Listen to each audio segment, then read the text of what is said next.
Chers participants, bon après-midi à vous tous et bienvenue au deuxième jour de l'atelier d'aujourd'hui sous le nom Introduction à la cyberéthique.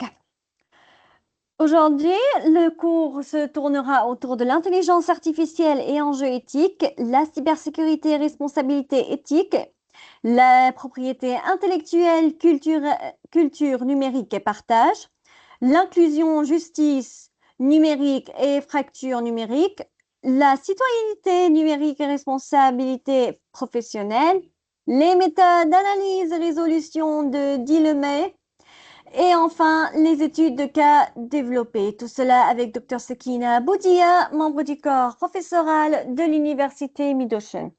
Accordons maintenant la parole à Dr Sakina. Dr Sakina, la parole est à vous. Vous pouvez commencer votre atelier.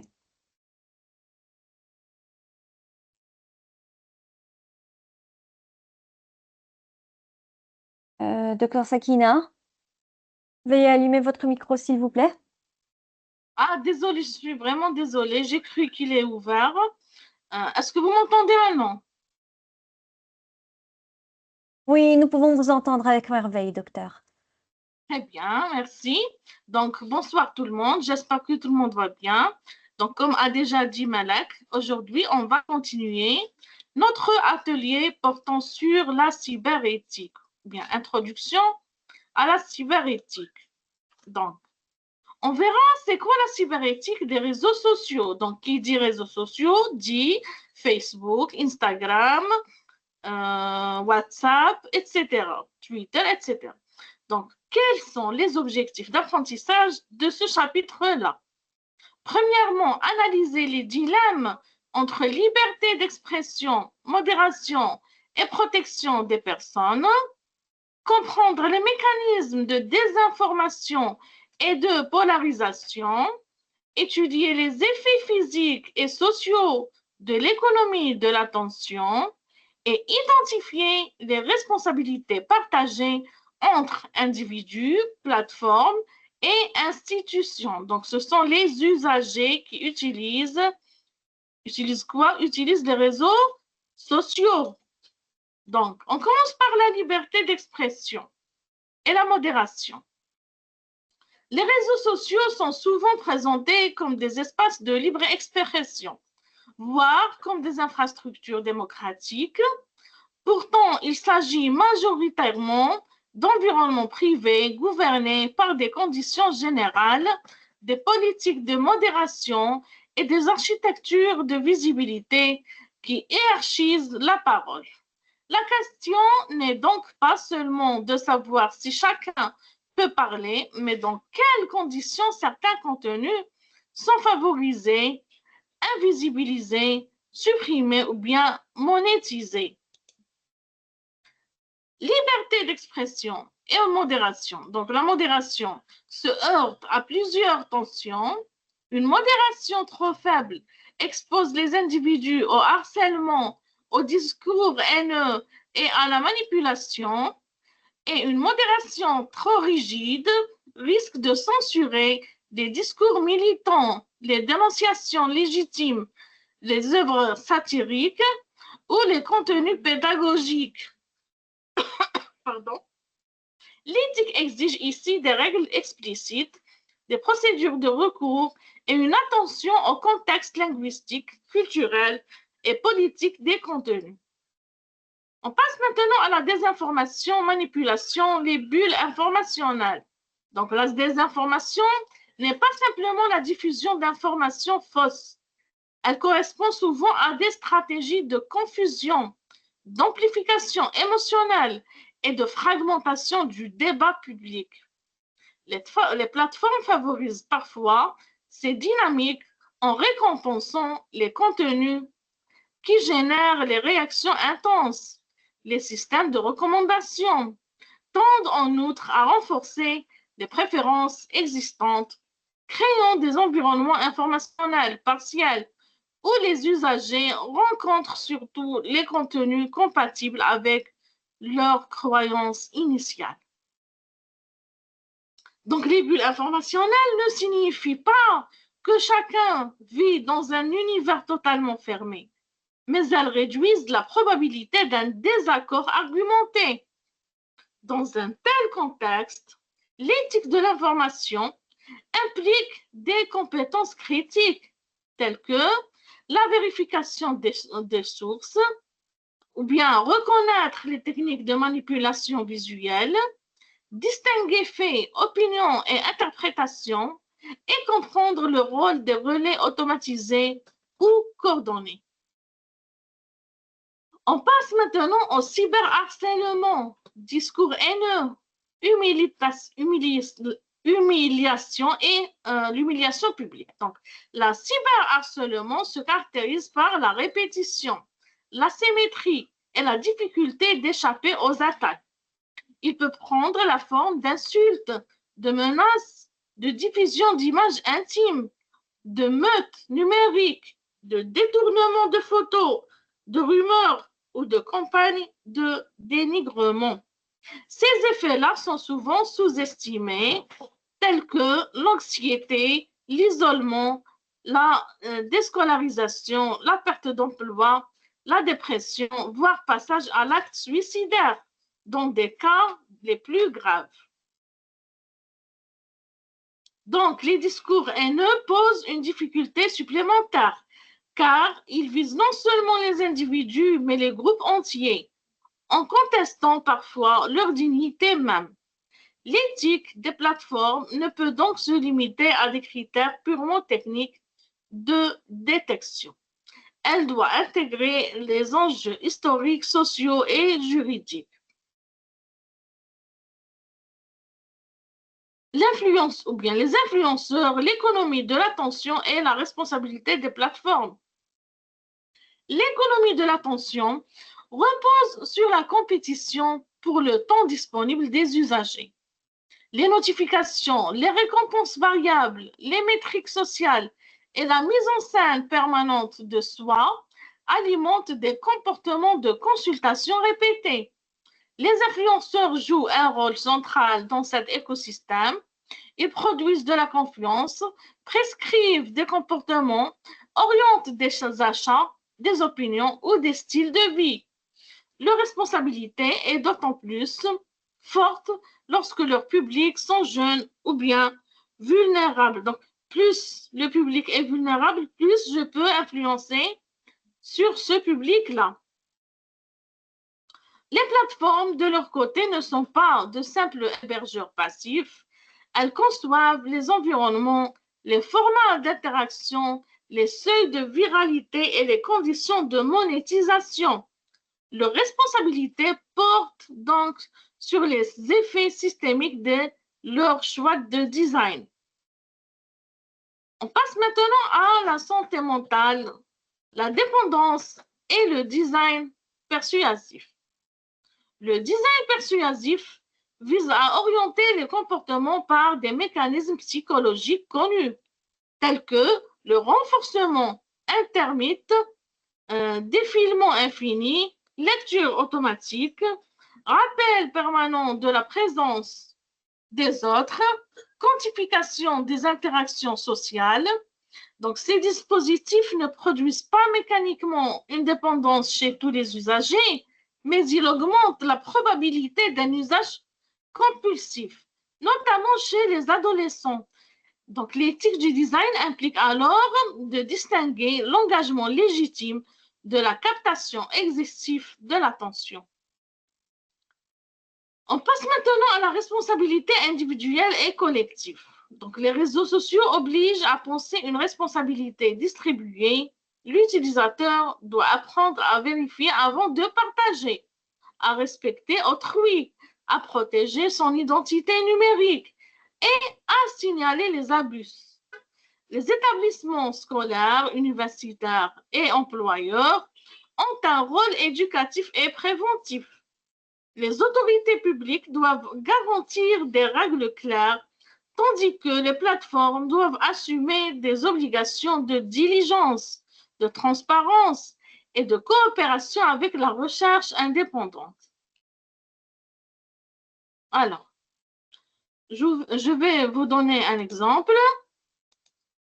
Lors d'une catastrophe, une vidéo ancienne peut être repartagée comme si elle était actuelle.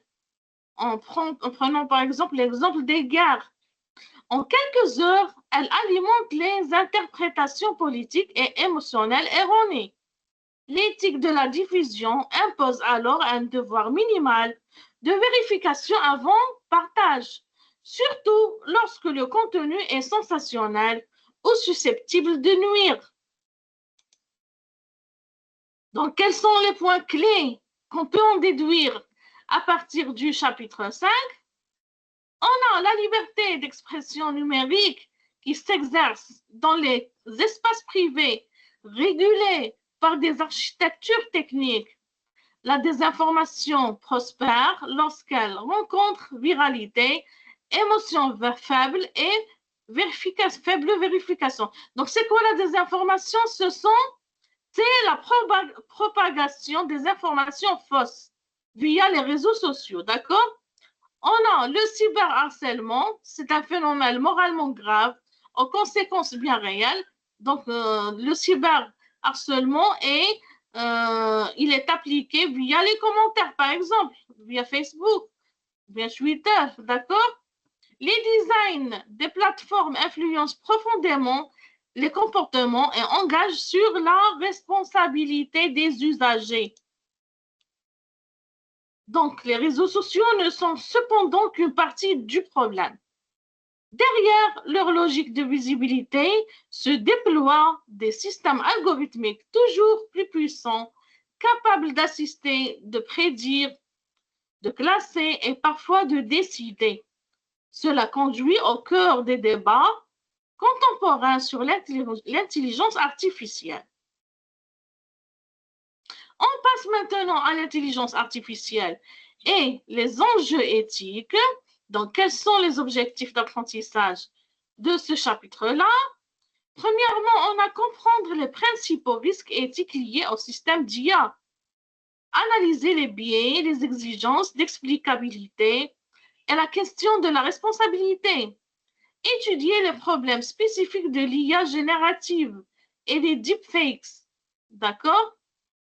Identifier les principes d'une gouvernance éthique des systèmes algorithmiques.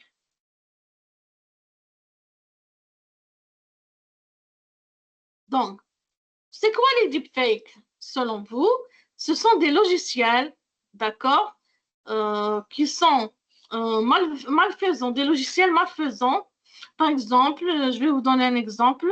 En arabe, on dit virus al-fidia. Est-ce que vous avez déjà entendu de ce logiciel-là? Par exemple, moi, je pirate certains micro-ordinateurs, par exemple de mon camarade, et je lui demande de payer une certaine somme afin qu'ils puissent récupérer leurs fichiers. Donc, c'est ça le deepfake, d'accord? Maintenant, on passe au biais algorithmique et discrimination.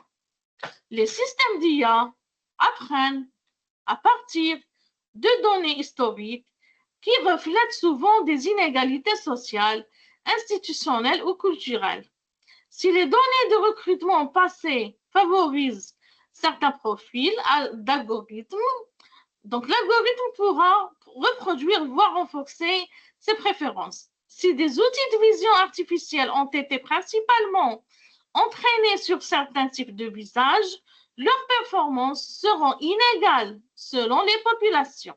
Donc le biais n'est donc pas un accident marginal, mais il peut être structurel.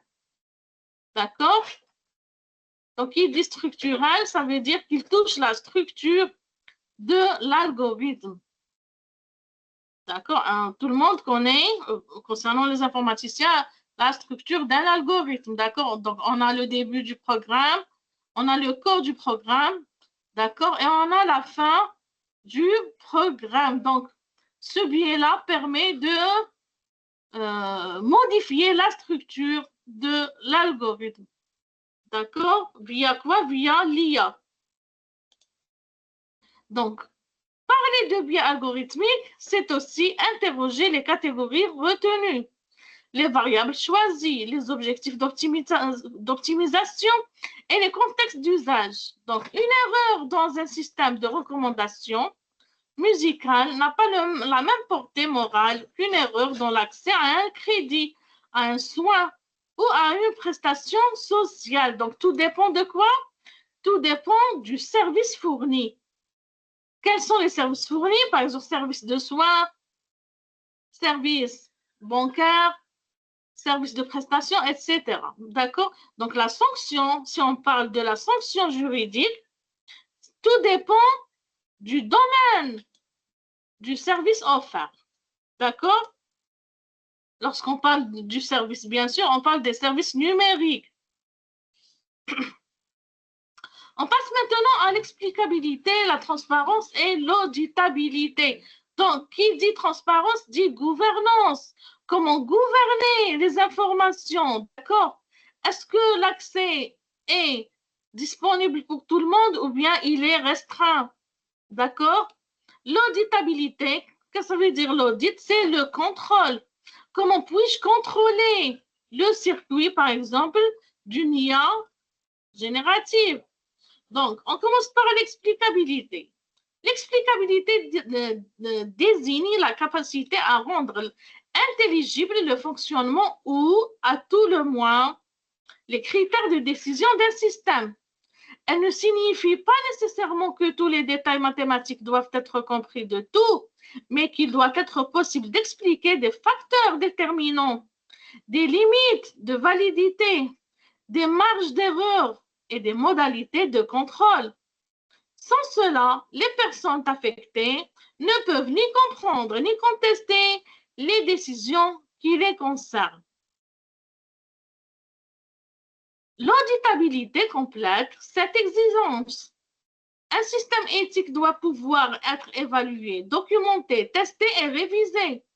Cela suppose les jeux d'essai, les indicateurs de performance différenciés, les journaux de décision, une traçabilité des mises à jour et, dans certains cas, un accès à des experts indépendants. L'automatisation des décisions, donc, qu'est-ce que ça veut dire? Ça promet la rapidité, la cohérence et la réduction des coûts. D'accord? Donc, tout le monde connaît que le but primordial de l'informatique est de minimiser les coûts et augmenter les bénéfices. D'accord? Pourtant, automatiser une décision revient aussi à figer des critères à réduire des situations humaines singulières en variables et à redistribuer les responsabilités entre humains et machines. Donc, l'informatique, tout le monde connaît que c'est la science qui permet de gérer l'information sans aucune intervention humaine. D'accord? On est tous d'accord. Dans certains secteurs, une aide à la décision peut être pertinente. Dans d'autres, l'automatisation intégrale est moralement problématique parce qu'elle efface l'écoute, le discernement ou la possibilité d'exception justifiée. L'IA générative, deepfake et l'authenticité. Donc, l'IA générative permet de produire des textes, des images, du son, des vidéos ou des codes plausibles à grande vitesse. Donc, tout cela, ce sont des données. Ce sont des types de données, les textes, les images, les sons, etc. Donc, ces outils offrent des bénéfices importants pour l'apprentissage, la création, l'accessibilité ou l'assistance à la rédaction.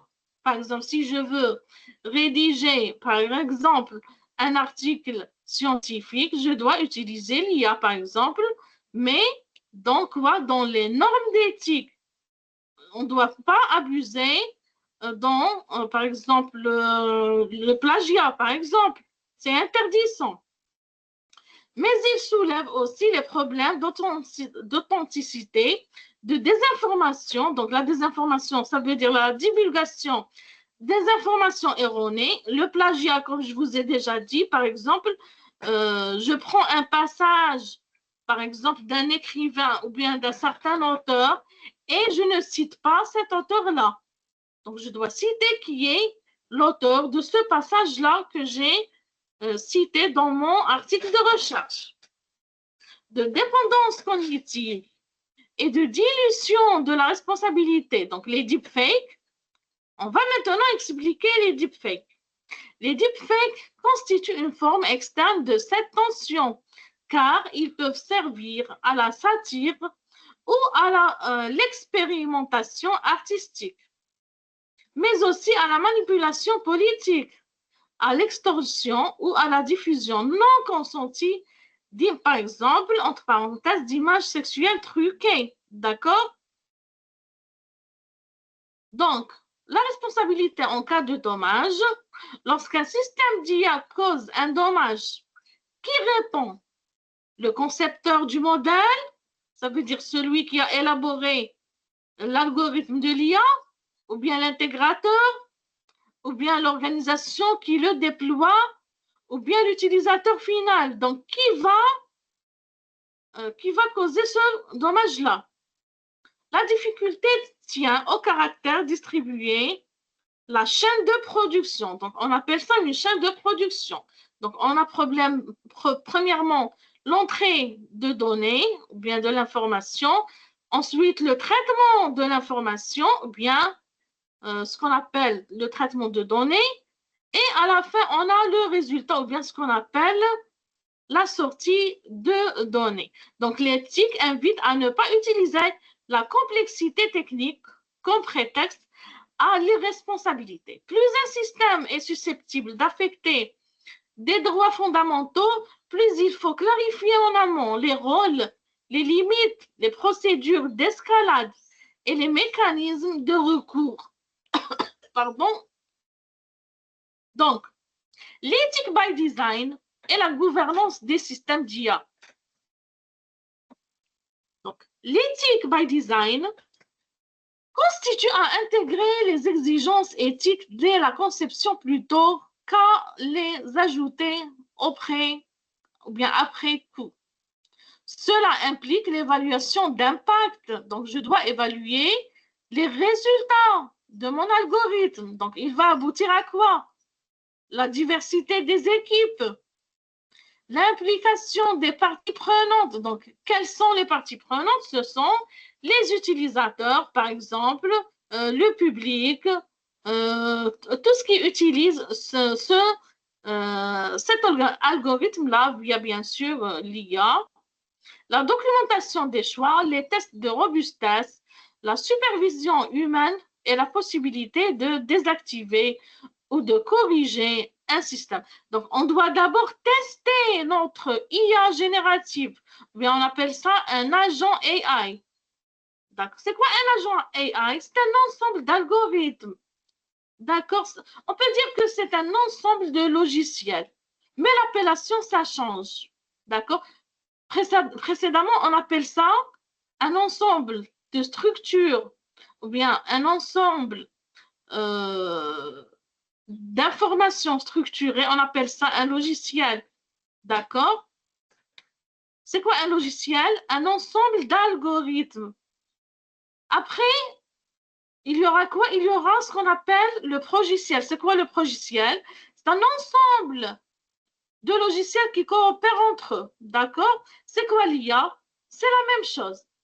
C'est un ensemble d'algorithmes. D'accord? Qui permet, par exemple, je ne sais pas moi, concernant la rédaction des recherches scientifiques, par exemple, ça permet de rédiger un article universitaire, par exemple. D'accord? Donc, chaque agent IA a son propre rôle. Donc, je dois tester. Si je crée un agent, je dois le tester avant de le divulguer ou bien avant de le lancer. Comment lancer? À travers l'hébergeur. Donc, tout le monde connaît c'est quoi l'hébergeur. D'accord? C'est le fournisseur qui lance ou bien qui publie les logiciels créés, etc. Ou bien les blogs, ou bien, d'accord? La gouvernance éthique suppose également des comités, les procédures, une culture de remontée des alertes et une articulation constante avec le droit et les politiques publiques. Donc, il y a des lois et des politiques publiques qui gèrent la cybersécurité, d'accord? Donc, c'est une matière très importante à apprendre, surtout pour ceux qui veulent continuer leur parcours dans le domaine du droit, d'accord? Donc, c'est très important. Donc, on va avoir des exemples sectoriels, par exemple le secteur de santé, secteur d'éducation, la justice, recrutement et la sécurité. On commence par le secteur de santé. Donc, l'IA peut améliorer le diagnostic et l'aide à la décision clinique, mais elle exige une attention très forte à la qualité des données, à la supervision médicale et au consentement. D'accord? Je vais vous donner un exemple. Par exemple, j'ai un automate programmable qui permet, par exemple, d'analyser le sang, donc, qui est généré par l'IA. Donc, ça va aboutir à quoi? À améliorer le diagnostic et sauver les vies des personnes, des patients, d'accord? Donc, mais cela demande quoi? Demande ou bien exige une attention très forte à la qualité des données, d'accord? Donc, si les données sont biaisées, donc le résultat sera automatiquement biaisé, d'accord? En éducation, les outils adaptatifs et génératifs peuvent soutenir l'apprentissage, tout en risquant d'accentuer la surveillance, le conformisme ou les inégalités entre les étudiants. Donc, il faut avoir à peu près le même niveau entre les étudiants pour ne pas avoir des inégalités. D'accord? Justice. Les systèmes prédictifs posent un problème fondamental de présomption et de reproduction des biais historiques. En recrutement, les outils de tri automatisés peuvent réduire certaines tâches répétitives, mais aussi écarter silencieusement les profils atypiques. Comment ça? Par exemple, je suis employeur, je vais lancer un concours de recrutement et je vais, par exemple, sélectionner les meilleurs. Mais, tandis que, par contre, si j'ai le nombre de candidats trop élevé, donc je ne peux pas étudier le dossier de chaque candidat un par un. Qu'est-ce que je dois faire? Je dois utiliser l'IA pour étudier les dossiers numériques. Par exemple, ils ont inscrit dans une plateforme numérique. Et j'ai demandé à l'IA de les étudier, ces dossiers-là. Donc, qu'est-ce qu'il va faire l'IA? Il va prendre des exemples précédents, d'accord? Selon ces exemples précédents, il va classer les dossiers des candidats, mais cela peut écarter des profils très importants, d'accord? Donc, en sécurité, enfin, la promesse d'anticipation et de détection doit être constamment confrontée aux libertés fondamentales. On verra une activité, par exemple, un établissement souhaite autoriser l'usage d'un assistant conversationnel pour aider les étudiants à préparer un examen.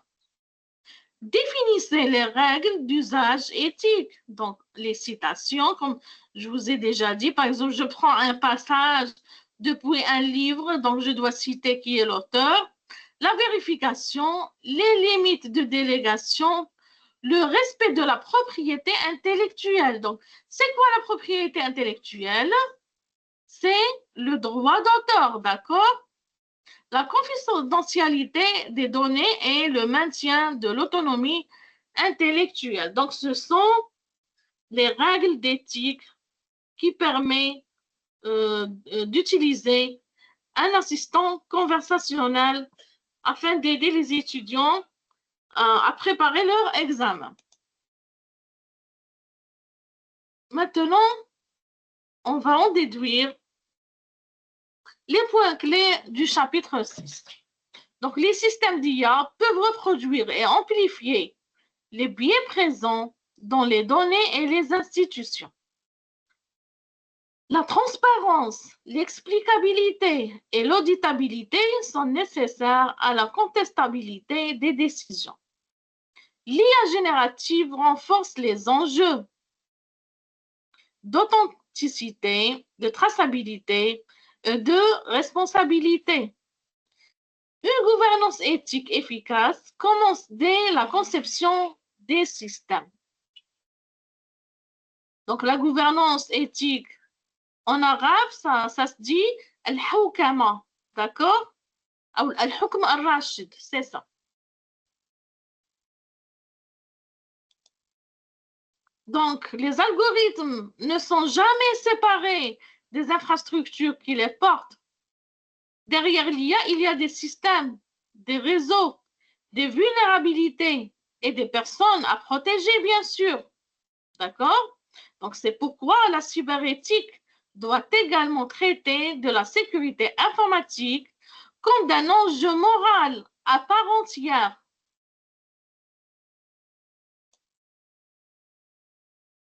Alors, on verra chapitre 7. La cybersécurité et les responsabilités éthiques. Donc, quels sont les objectifs d'apprentissage de ce chapitre-là?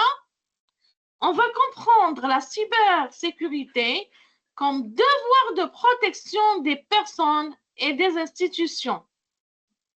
Distinguer le hacking éthique, test de sécurité et la cybercriminalité. Donc, j'ai déjà hier expliqué c'est quoi le hacking. Il y en a deux termes. Il y a le hacking et le hacking éthique. Donc, le hacker travaille pour son propre compte, mais le hacker éthique, ou bien en anglais on dit the ethical hacking, ou bien the ethical hacker, qu'est-ce qu'il fait? Il travaille pour une certaine organisation, par exemple, qui exerce la sécurité informatique. D'accord? Qu'est-ce que ça veut dire hacker? Ça veut dire qu'il procède à quoi? Il procède à la pénétration, par exemple, des bases de données, des réseaux, des systèmes informatiques, afin d'avoir des informations non autorisées. Il n'a pas l'accès pour accéder à cette base de données, par exemple. C'est ça le hacker. Donc, test de sécurité et cybercriminalité. Donc, la cybercriminalité, ce sont les lois et les politiques qui permettent de gérer ou bien d'agir contre les crimes informatiques. Analyser les dilemmes liés à la divulgation de vulnérabilités et au chiffrement. Évaluer les dimensions humaines des menaces numériques. Donc, c'est quoi le chiffrement? En arabe, on dit at-tashfir. C'est quoi at-tashfir, par exemple? Je vais vous donner un simple exemple. Par exemple, je publie un certain article en PDF, en fichier PDF. Lorsque l'usager télécharge ce fichier PDF, il ne peut pas copier ou bien imprimer le contenu. Pourquoi? Parce que le contenu est chiffré, mouchaffar. D'accord? Ça, c'est un exemple sur le chiffrement. Donc, sécurité informatique comme impératif moral. Longtemps, la sécurité informatique a été perçue comme une question strictement technique. Or, lorsqu'un système protège des données de santé, le fonctionnement d'une université ou bien des comptes bancaires d'un ménage ou le réseau électrique d'une ville, l'insuffisance de sécurité devient une question morale. Est-ce que vous voyez? Donc, négliger les mises à jour, stocker les mots de passe en clair, sous-investir volontairement dans la protection ou ignorer des alertes internes peut exposer des milliers de personnes à des dommages très concrets. Donc, la sécurité informatique est très importante pour sauver ou bien pour protéger les droits des personnes, d'accord? Surtout l'information des personnes, d'accord?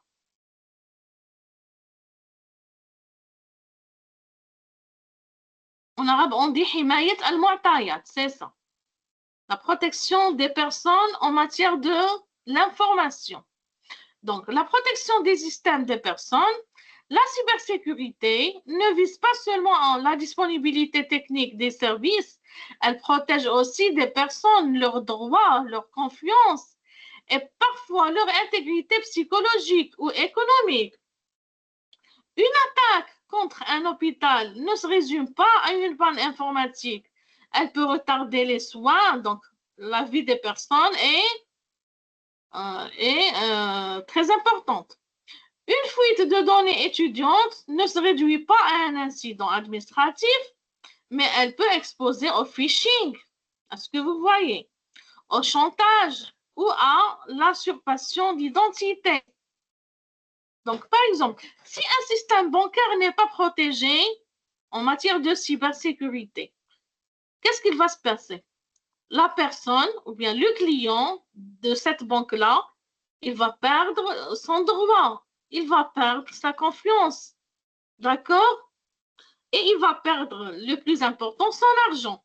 Est-ce que vous voyez? Donc, la cybersécurité est importante dans tous les secteurs, secteur bancaire, secteur éducatif, secteur de la santé, ainsi de suite. On passe maintenant à la divulgation responsable des vulnérabilités. Par exemple, lorsqu'un chercheur ou un expert découvre une faille de sécurité, plusieurs options s'offrent à lui. La taire, la rendre publique immédiatement, la vendre ou la signaler de manière responsable. Donc, la divulgation responsable constitue à prévenir l'organisation concernée, à lui laisser un délai raisonnable pour corriger la faille, puis à rendre publique l'existence du problème de manière à améliorer collectivement la sécurité. Ce modèle reconnaît la tension entre l'intérêt public à être informé et le risque d'offrir un mode d'emploi à des acteurs malveillants.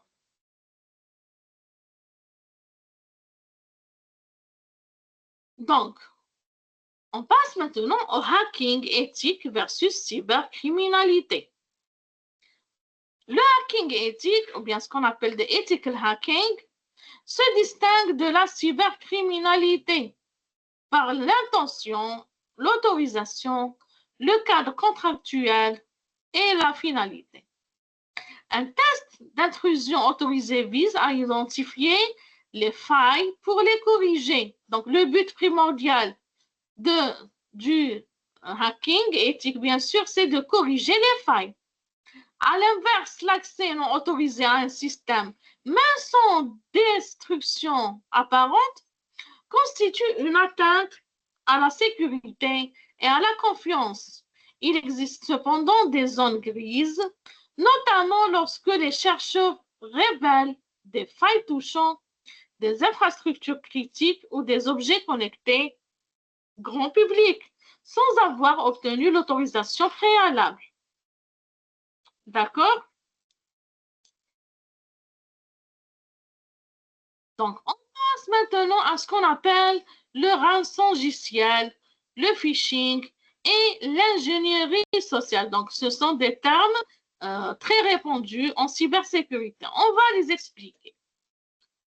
Donc, les menaces les plus efficaces exploitent souvent la vulnérabilité humaine davantage que la complexité technique. Le phishing, c'est quoi le phishing? Il joue sur l'urgence, la confiance et l'apparence de légitimité. D'accord? L'ingénierie sociale, ou bien ce qu'on appelle le social engineering, exploite les réflexes d'obéissance, de politesse ou de la peur. Par exemple, je vais avoir les informations que j'ai besoin à l'amiable. D'accord? À l'amiable. Je ne vais pas obliger, par exemple, la personne concernée à me donner ces informations. Je vais les avoir à l'amiable, d'accord? Via ce qu'on appelle le déguisement. Est-ce que vous connaissez le déguisement? En arabe, c'est at-tanakkor. D'accord? Donc, la personne ou bien le hacker, il se déguise afin d'avoir les informations nécessaires. Par exemple, l'exemple d'hier, j'ai donné un exemple à votre camarade, il a posé la question. Je lui ai donné l'exemple de ce qu'on appelle social engineering. Et j'ai dit, par exemple, si un hacker veut pirater un compte bancaire d'une certaine personne, il va se comporter comme s'il est employé de la banque, d'accord? Et il va demander les informations nécessaires. C'est ça le déguisement. D'accord? Donc, les rançongiciels, quant à eux, montrent combien la dépendance numérique peut être transformée en moyen de coercition. Leurs impacts est éthique autant qu'économique, car ils ciblent parfois les hôpitaux, les collectivités ou bien les établissements éducatifs.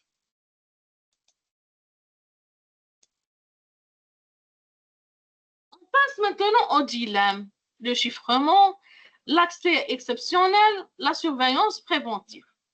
Donc, le chiffrement protège la confidentialité des communications, la sécurité des journalistes, des défenseurs des droits et des citoyens ordinaires.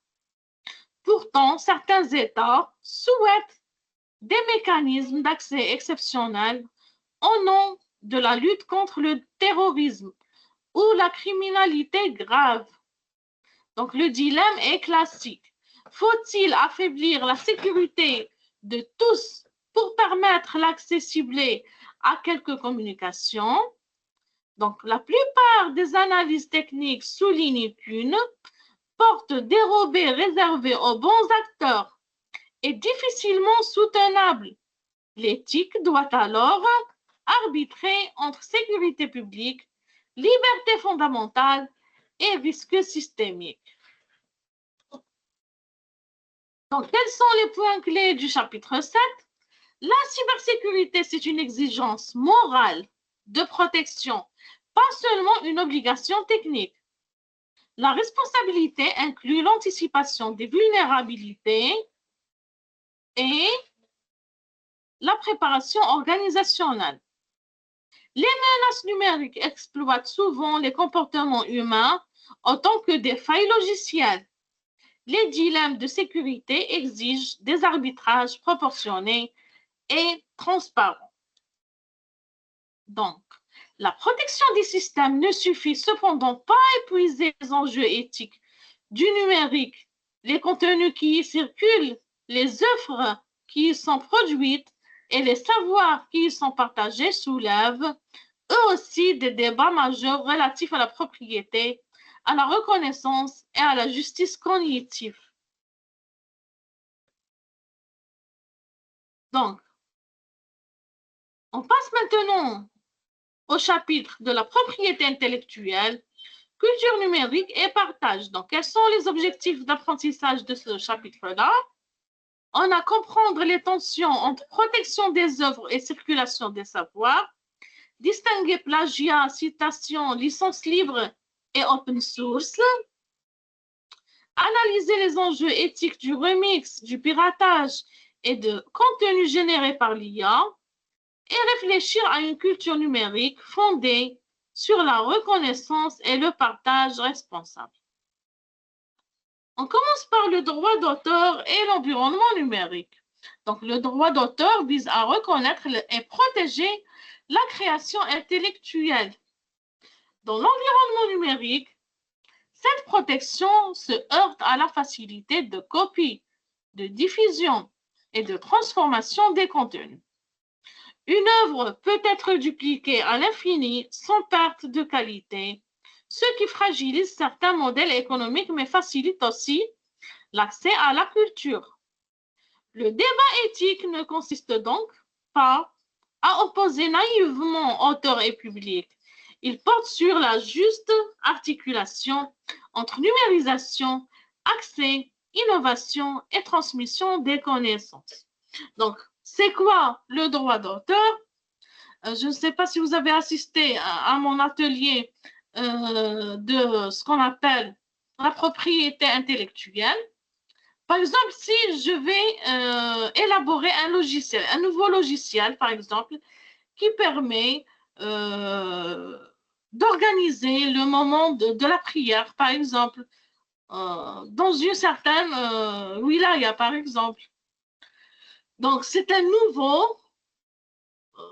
nouvelle invention, d'accord? Donc, je dois le déclarer comme une propriété intellectuelle. C'est un logiciel, c'est un nouveau logiciel. Donc, c'est moi qui décide. Est-ce que tout le monde peut utiliser mon logiciel ou bien est-ce que l'accès à mon logiciel est restreint? D'accord? Donc, c'est ça la propriété intellectuelle. Donc, vous pouvez revenir à mon séminaire sur ce thème-là et vous allez découvrir comment déclarer un nouveau logiciel. Si vous êtes, par exemple, des programmeurs, si vous créez de nouveaux agents IA, par exemple, donc vous allez voir comment avoir la licence, qu'on appelle la licence, d'accord, pour la propriété intellectuelle. On passe maintenant à la plagiat, les licences libres et l'open source. Donc, quelle est la différence entre licence libre et open source? Donc, licence libre, par exemple, un logiciel, il est libre. Par exemple, je l'ai publié sur Internet, d'accord, mais l'accès est restreint, reste toujours restreint. Mais l'open source, tout le monde peut accéder à quoi? Accéder au code source. C'est quoi le code source? C'est le corps du programme, de mon logiciel, d'accord? Le début du programme, le corps du programme, la fin du programme, c'est ça l'open source, c'est-à-dire le code du programme. Tout le monde peut accéder à mon logiciel et tout le monde peut modifier. Il est modifiable. Je peux ajouter des instructions informatiques, par exemple. Je peux ajouter une option à mon logiciel. Pour, par exemple, je ne sais pas moi, pour compter le nombre d'étudiants. Une instruction qui permet de compter le nombre d'étudiants. C'est ça l'open source. Il est accédé par tout le monde.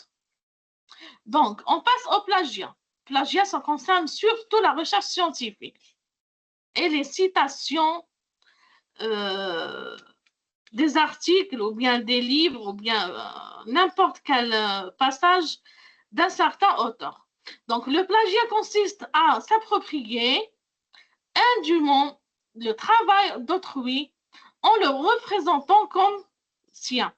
Donc, est-ce que vous voyez? C'est ça le plagiat. Par exemple, moi, j'ai rédigé un article, j'ai pris un passage depuis un livre de mon camarade et je n'ai pas cité que ce passage-là est le sien. Donc, ça, c'est du plagiat. Donc, il y a des sanctions pour ceux qui commettent cette erreur-là. D'accord? Il s'agit d'un problème de vérité, de justice et de reconnaissance. Dans l'enseignement supérieur, le plagiat affaiblit l'évaluation et la confiance.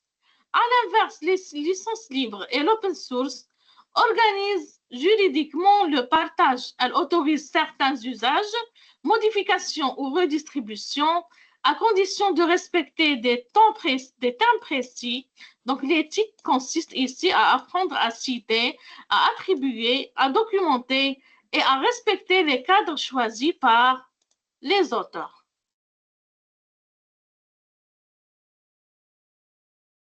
Partage des reconnaissances, ou bien des connaissances et de la justice cognitive.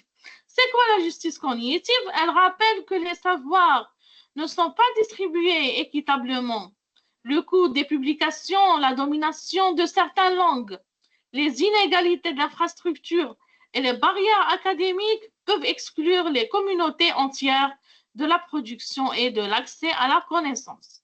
Donc, les mouvements de sciences ouvertes, de ressources éducatives libres et d'archives ouvertes cherchent à corriger des déséquilibres. Leur horizon éthique est celui d'un partage responsable sans nier les besoins de financement de qualité et de reconnaissance du travail intellectuel. On passe maintenant au piratage, remix, appropriation et création collaborative. Donc, la culture numérique favorise le remix le même, la reprise, la citation créative et la collaboration distribuée. Toutes ces pratiques ne se relèvent pas du même jugement moral. Certains enrichissements ou bien enrichissent l'espace culturel en rendant les œuvres plus accessibles ou plus discutables. D'autres exploitent le travail d'autrui sans autorisation ni mention. Donc, l'éthique du remix suppose d'évaluer la transformation réelle, la finalité, l'attribution et les effets sur les créateurs originaux. Donc, quels sont les enjeux éthiques des contenus générés par l'IA? Donc, les contenus générés par l'IA brouillent des frontières entre assistance, imitation et appropriation. Donc, les modèles sont entraînés sur d'immenses corps, comprenant parfois des œuvres protégées, ce qui suscite des contestations sur le consentement, la numérisation et la traçabilité. Du côté des usages, la question n'est pas uniquement l'outil a-t-il le droit de produire, mais aussi dans quelles conditions l'utilisateur peut-il revendiquer une paternité? Dans un contexte académique, professionnel ou artistique, la transparence sur le rôle de l'outil devient essentielle. Donc, on verra une activité, par exemple, la comparaison entre trois situations. Situation ou bien citation, par exemple. Citation correctement référencée, collage de passages sans source et réécriture par l'IA d'un texte préexistant. Donc, pour chacune, préciser ce qui relève de l'usage acceptable, de la négligence ou de la fraude. D'accord? Quels sont les points clés du chapitre 8? Donc, on a la propriété intellectuelle doit être articulée avec l'accès équitable à la culture et au savoir. Le plagiat est une atteinte à la vérité et à la reconnaissance du travail d'autrui.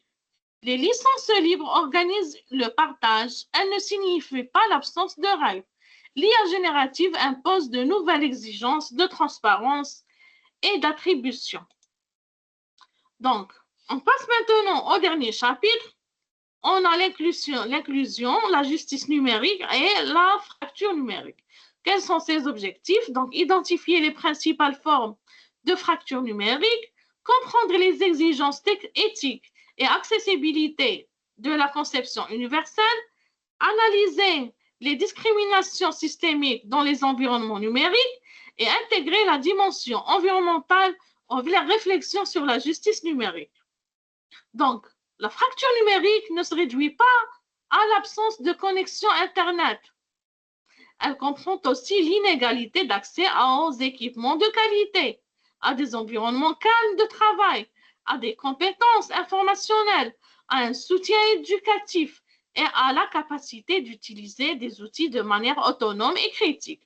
Donc, deux personnes officiellement connectées peuvent ainsi être très inégalement armées pour étudier, travailler, faire valoir leurs droits ou protéger leur vie privée.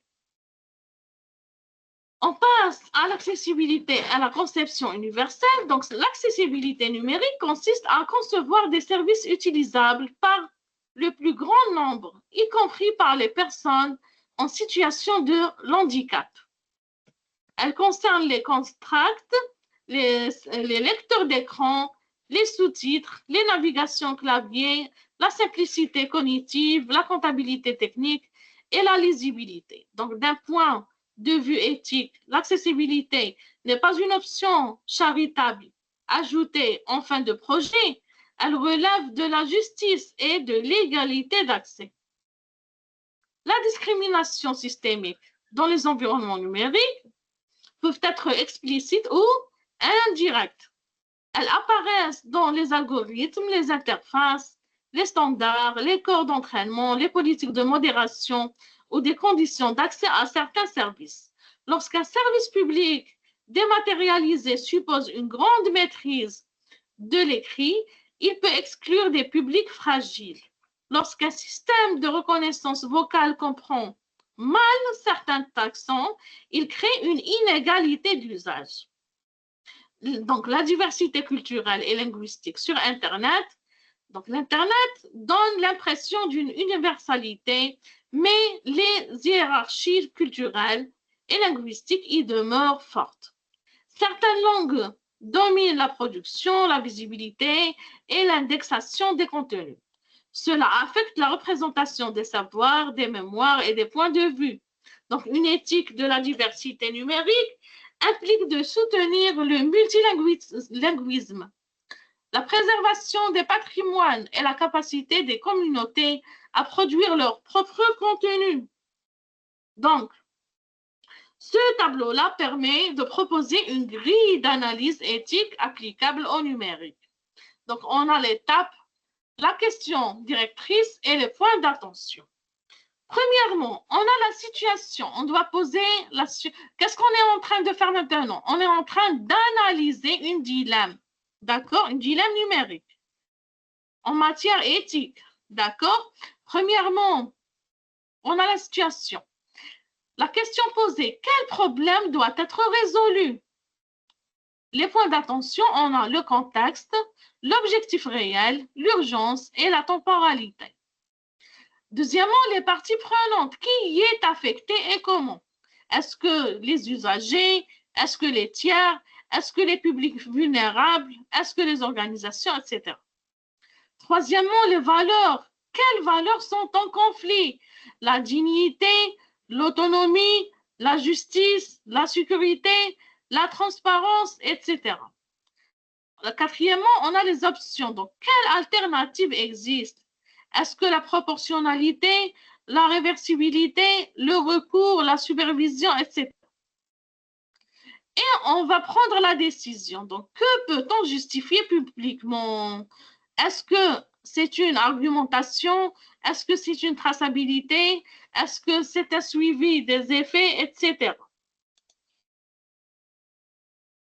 D'accord?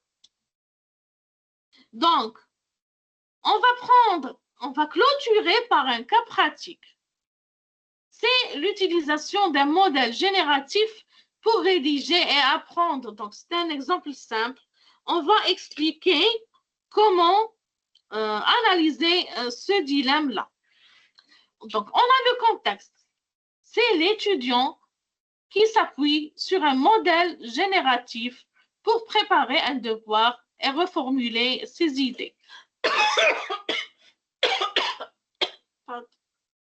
Pardon? On a les parties prenantes. Donc, quelles sont les parties prenantes?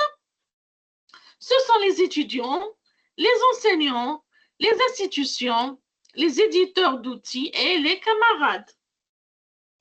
On verra les valeurs en conflit, donc c'est l'intégrité académique, l'autonomie intellectuelle, l'équité, l'innovation pédagogique. On passe à l'analyse, donc on a l'usage qui peut relever d'une aide légitime ou d'une délégation excessive selon le degré d'appropriation, de vérification et de transparence. Et on a les options, donc c'est l'interdiction stricte, l'autorisation libre, l'encadrement avec citation et justification des usagers. Donc voilà, c'est comme ça qu'on analyse les dilemmes numériques, ou bien ce qu'on appelle l'analyse de la cyberéthique. Donc, je vous remercie pour votre attention et pour votre présence. Donc, voilà, on a terminé le séminaire ou bien l'atelier. Si vous avez des questions à poser, n'hésitez pas, je suis à votre disposition.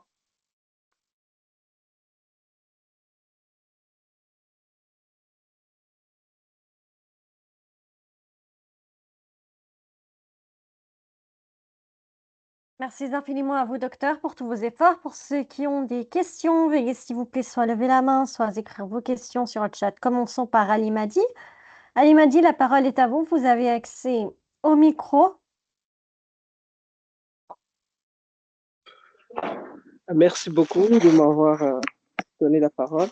En fait, je tiens aussi à saluer encore une fois la présentation qui a essayé de balayer tous les domaines, surtout le domaine de l'informatique et aussi le domaine du management, parce que tu as parlé beaucoup de choses, comme tout à l'heure, la partie prenante et tout ça, et la cybersécurité.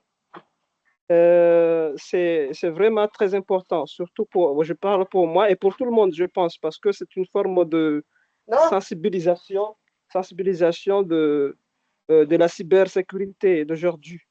Comme si on sait pas tout ce type d'attaque, tout ça, donc on va entrer dans le problème. Donc ma question est que c'est une question qui touche par exemple sur encore le ransomware. Donc, et surtout parce que je vais savoir que entre, par exemple, là où on utilise le ransomware, par exemple, si on l'utilise, par exemple, à l'hôpital, si on l'utilise, par exemple, dans une entreprise gouvernementale, si on l'utilise dans quel que soit, par exemple, est-ce que la peine, il y a la différence entre la peine, parce que si, par exemple, j'utilise le ransomware à l'hôpital, est-ce que la peine en prison, par exemple, ça va être la même chose ou bien il y a la différence on peut savoir, par exemple, ici c'est l'hôpital et ici c'est une entreprise gouvernementale. Il y a la différence. Est-ce qu'il y a la différence ou bien c'est la même chose pour l'application de la loi? Merci infiniment, Monsieur Madi. C'est une question très pertinente. Bon, bien sûr qu'il y a une différence selon les dommages réalisés. D'accord? Par exemple, si au niveau de l'hôpital, l'utilisation du ransomware a mené, par exemple, au décès de plusieurs personnes, donc ça va mener à une sanction brute, d'accord?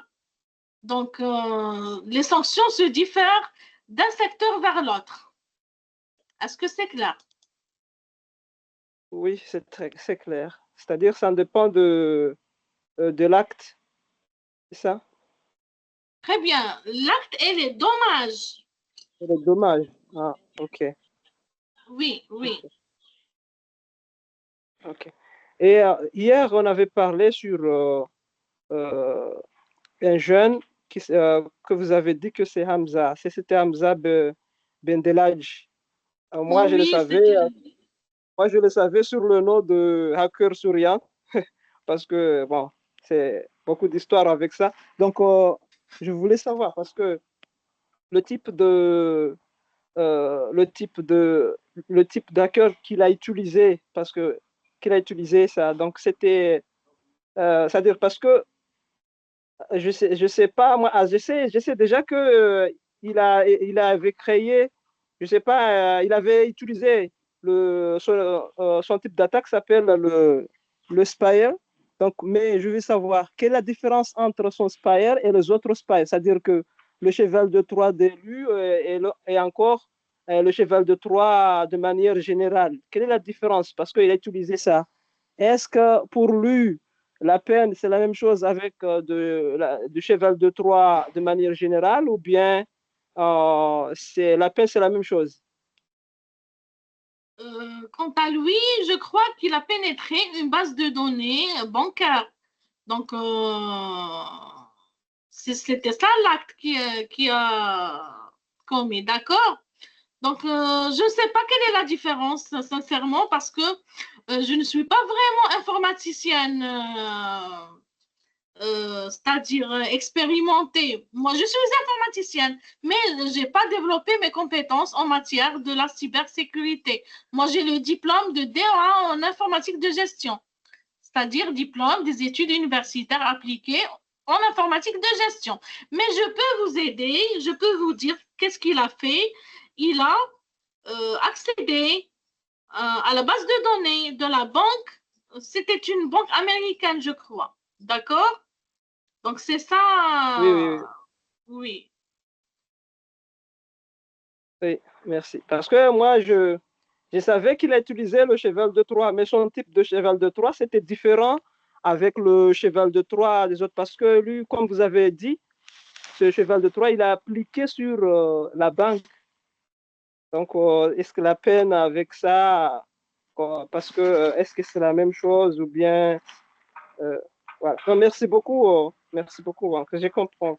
Je vous en prie, monsieur.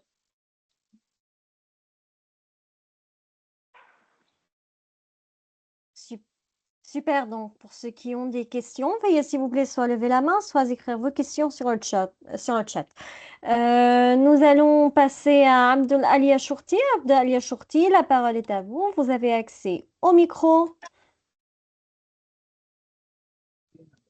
Merci de m'avoir donné la parole. Moi, je sais pas, j'ai une question concernant l'intelligence artificielle et la cybersécurité que vous avez parlé ici.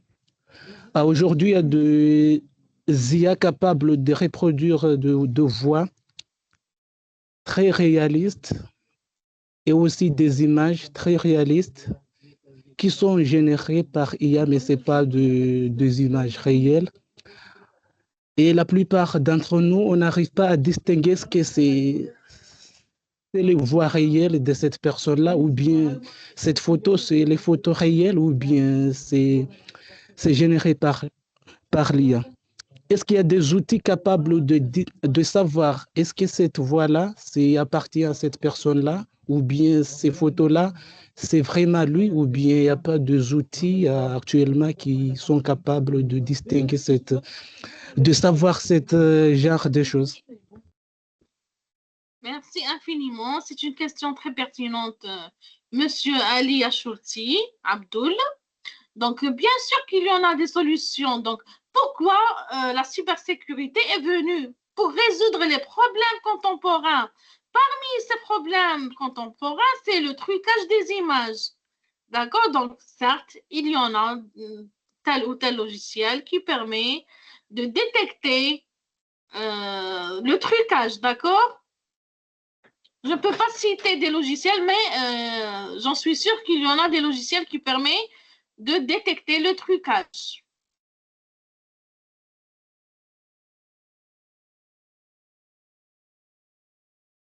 Est-ce que c'est clair?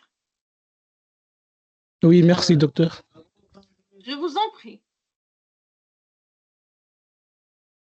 Super, donc pour ceux qui ont des questions, veuillez s'il vous plaît soit lever la main, soit écrire vos questions sur le chat.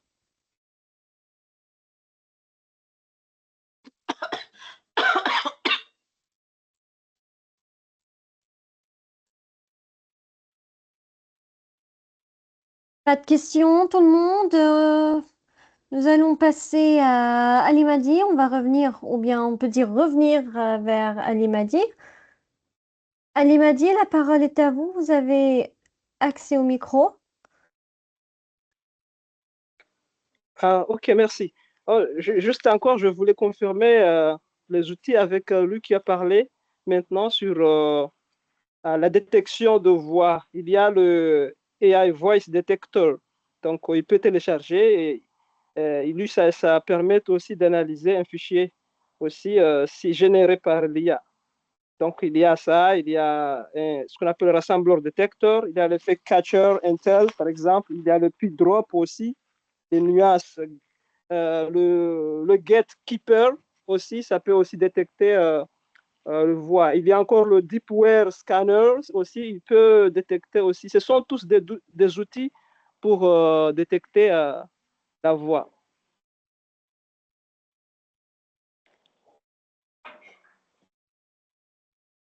Super, merci infiniment pour votre interaction. Ali Madi. Passons maintenant à Abdul Ali Achourti. Abdul Ali Achourti, la parole est à vous. Vous avez accès au micro. Beaucoup et merci aussi Ali Madi pour la réponse. L'autre question, c'est est-ce que c'est aujourd'hui, en tant qu'entreprise par exemple, est-ce qu'on peut refuser l'utilisation des intelligences artificielles? Très bien, très bien. C'est une question très pertinente. Donc, c'est au directeur de décider s'il accepte ou bien s'il refuse l'utilisation d'un agent IA, par exemple. Donc, c'est à lui de décider. Il peut refuser et il n'y aura pas de sanction s'il refuse. D'accord? En arabe, on dit le mudir لديه السلطة التقديرية. C'est quoi السلطة التقديرية? C'est-à-dire le pouvoir de la prise de décision. C'est à lui de décider. Est-ce qu'il utilise l'IA ou pas? Et il ne sera pas sanctionné s'il a refusé de l'utiliser.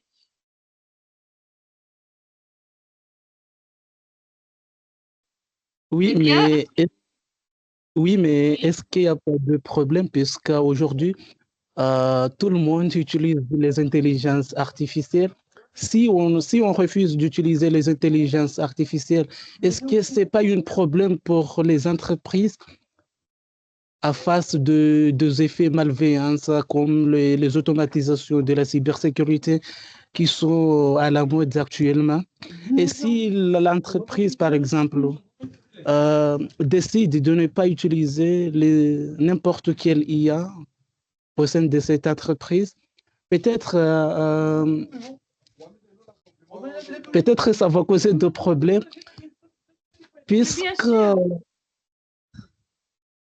puisque les autres utilisent aussi. Si on refuse, on peut dire que ça sera de catastrophe pour les attaques automatisées. Comment on fait aussi pour automatiser rapidement? Eh bien, c'était ça ce que je voulais vous dire. Si l'entreprise ou bien l'organisation ne dispose pas d'une infrastructure forte en matière de cybersécurité, elle ne peut pas adopter ce qu'on appelle les systèmes génératifs de l'IA, etc. D'accord? Donc, il faut tout d'abord avoir une forte infrastructure de la cybersécurité pour lutter contre les attaques, d'accord? Contre les violences, contre la divulgation des informations, etc.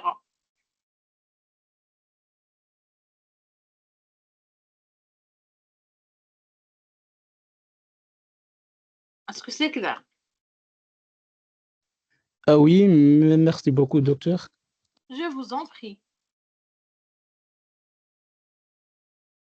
Super. Donc, pour ceux qui ont des questions, veuillez s'il vous plaît soit lever la main, soit écrire vos questions sur le chat.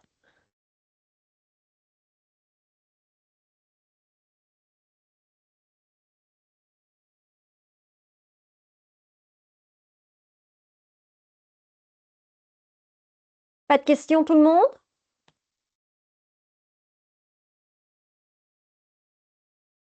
Tout est clair? Ok, de retour à vous, Abdo Ali Achourti, la parole est à vous. Vous avez accès au micro. Merci. Maintenant, je n'ai pas de questions, mais est-ce que c'est possible d'avoir cette PowerPoint il y a des informations très pertinentes et on n'arrive pas à copier après tout ce que le docteur a dit. Est-ce que c'est possible d'avoir cette PowerPoint? Concernant les BDF et PPT utilisés durant les séminaires ou les ateliers ou formations, on les distribue avec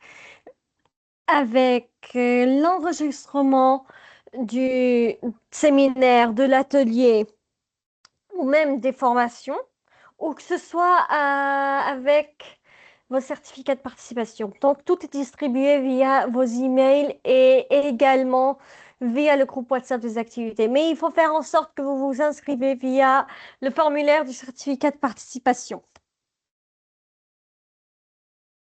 D'accord? Voilà oui, voilà le problème. Moi, j'ai pas m'inscrire.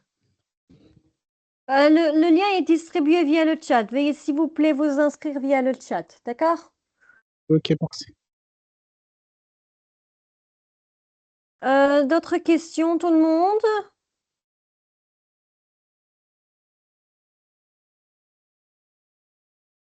Tout est clair? Je pense que tout est clair et que nous avons répondu à la plupart des questions. À la fin de l'atelier d'aujourd'hui, docteur, voulez-vous ajouter quelque chose? Je tiens à vous remercier pour votre présence, pour votre participation et je vous souhaite une merveilleuse fin de journée. Merci infiniment. Merci infiniment à vous, docteur, pour tous vos efforts. Merci aux participants pour avoir participé à l'atelier d'aujourd'hui. Attention tout le monde, nous avons un certificat de participation. Veuillez s'il vous plaît vous inscrire via le lien envoyé sur le chat. Pas d'inscription, pas de certificat de participation. Vous pouvez également suivre les dernières actualités concernant les séminaires, formations, ateliers, concours et l'inscription au programme d'études de l'université via le compte officiel de l'université sur Facebook, le groupe WhatsApp des activités étudiants ou encore le site web. Merci à vous tous. Nous verrons une chance dans nos prochaines activités ou encore la semaine prochaine avec le Mind Mapping, un atelier de 2 jours, le 19 et 20 juin, ou encore la formation de l'apprentissage de langue arabe et son histoire qui aura lieu le 20 juin. Et ce sera un samedi de chaque semaine à 20h30 selon l'heure locale de l'Arabie Saoudite. Vous avez encore l'art de la négociation, logiciel de résolution avancé, outils symboliques et plein d'autres activités qui vous attendent. Merci à vous tous. Nous vous souhaitons une excellente fin de journée. Au revoir. Au revoir.